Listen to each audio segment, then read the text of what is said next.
ఈ కార్యక్రమాన్ని మీకు భక్తితో సమర్పిస్తున్న వారు కాంచీపురం వరమహాలక్ష్మి సేల్స్.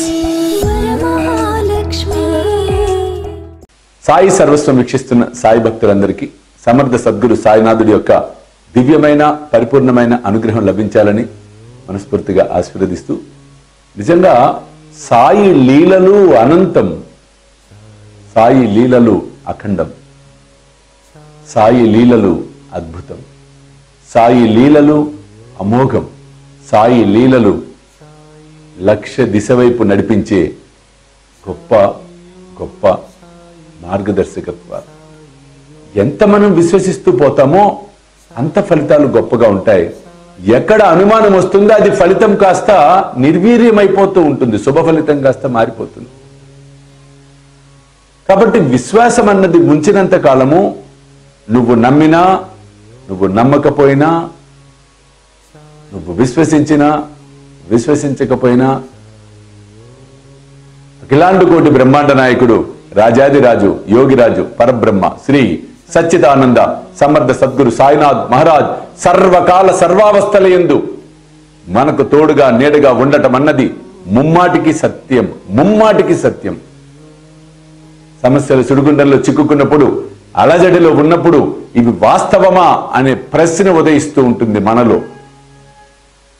ఇది వాస్తవమా అనే ప్రశ్న ఉదయిస్తోంది అంటే మనమందరం ఒకటి గట్టిగా గుర్తుపెట్టుకోవాలి: మాయ మనల్ని అతలాకుతలము చెయ్యబోతోంది అని అర్థం, మనకు భ్రమలు కల్పించబోతోంది అని అర్థం, మన ఆత్మస్థైర్యాన్ని దెబ్బతీయబోతోంది అని అర్థం. ఎప్పుడైతే దాన్ని మనం పోగొట్టుకుంటామో, మన ఆత్మస్థైర్యం అనేది చెదరగొట్టుకోకుండా ఉంటామో, అప్పుడు మాత్రమే జీవితంలో ఎంతో అద్భుతమైనటువంటి స్థితిని మనం పొందగలుగుతాం.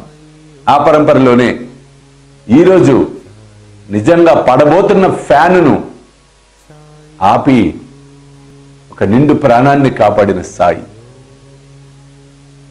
ఫ్యాను పడబోవటం ఏమిటి, ప్రాణం నిలబడటం ఏమిటి? నిజంగా ఇది గొప్ప అనుభవం. మొన్న మధ్య నా దగ్గరికి ఒక భక్తురాలు ప్రగతి నగర్ నుంచి వచ్చారు, హైదరాబాద్. అపాయింట్మెంట్ తీసుకుని వారి సమస్య గురించి ఏదో చెప్దామని, ఆ సందర్భంగా వారి అనుభవాన్ని కూడా చెప్పడం అనేది జరిగింది. నిజంగానే చాలా అద్భుతమైనటువంటి అనుభవం, నిజంగా ఆసక్తికరంగా, ఆనందంగా, ఆశ్చర్యంగా ఉండే అనుభవం. ఆ తల్లి మంచి బాబా భక్తురాలు, హారతులు పాడుకోవటం, ప్రతినిత్యం సత్సంగ్ చేసుకోవటం, గురువారం అందరూ కలవటం, భజనలు చేసుకోవటం, ఇలా ఎన్నో జరుగుతూ ఉన్నాయి. ఎన్నో అనుభవాలు జరిగినాయి. కానీ ఆమె ఈ అనుభవం నిజంగా చిన్న అనుభవం లాగా అనిపించినా చాలా పెద్ద అనుభవం. ఒకరోజు ఆమె నిద్రిస్తోంది. వాస్తవంగా రాత్రిపూట పడుకుంటే బాబా దేవల్లో ప్రశాంతమైనటువంటి నిద్ర, ఉదయాన్నే లేవటం జరుగుతూ ఉంటుంది. ప్రశాంతమైనటువంటి నిద్ర కలగాలి అంటే గతంలో కూడా చెప్పడం జరిగింది, ఓం ప్రశాంత చిత్త ప్రదాయ నమః, ఓం ప్రశాంత చిత్త ప్రదాయ నమః. ఈ నామస్మరణ చేయండి, చక్కటి ప్రశాంతమైనటువంటి మనస్సు, ఆనందకరమైనటువంటి పరిస్థితులు అన్ని కలుగుతాయి. సరే, ఆమె ప్రతిరోజు హాయిగా నిద్రపోతుంది. పొద్దున్నే లేవటం, కాకడారతి పాడుకోవటం, బాబాకు అభిషేకం చేసుకోవటం అన్ని కూడా జరుగుతూ ఉన్నాయి. కాలం గడిచిపోతూ ఉంది. కానీ ఎప్పుడూ కాలం ఒకలాగా ఉండదండి. అందుకే బాబా చెప్పాడు చూడండి, నిన్నలాగా నేడు ఉండదురా, నేడులాగా రేపు ఉండదురా. ఎంత బాగా చెప్పాడు చూడండి. ఒకరోజు గురువారం సేజహారతి అయిపోయింది. చక్కగా ఆమె ఇంకా బాబాకు సేజహారతి ఇచ్చుకున్న తర్వాత నిద్రకు ఉపక్రమించింది, నిద్రించడం ప్రారంభించింది. అర్ధరాత్రి దాదాపుగా 2-3 జాముల్లో ఒక విచిత్రం జరిగింది. ఆమెకు ఎవరో తట్టి కొట్టినట్టుగా అయింది. మెలకు వచ్చింది. చూస్తే ఎవరు లేరు. ఆ సమయంలో ఆమెకు అనిపించింది, ఒక్కసారి వాష్రూమ్కి వెళ్ళొద్దాం అని చెప్పి లేచి ఒక 5 అడుగులు 6 అడుగులు మంచానికి దూరంగా వెళ్ళగానే ఢామ్ అని సౌండ్ అయింది మంచం మీద. ఏంటి అని చూస్తే పైన 5 స్పీడ్లో తిరుగుతున్న ఫ్యాన్ కాస్త ఊడి మంచం మీద పడింది. ఒక్కసారి ఇమాజిన్ చేయండి. ఆమె కనుక లేవకుండా అలా పడుకునే ఉంటే, ఆ ఫ్యాను ఊడి కనుక పడి ఉండుంటే కరెక్ట్గా ఏమైంది, మొహం మీద పడేది. పరిస్థితులు ఏమయ్యేదో మనకు తెలియదు. చనిపోతామా చనిపోమా, దెబ్బలు తగులుతాయి, ఇవన్నీ మన చేతుల్లో ఏమి ఉండవు.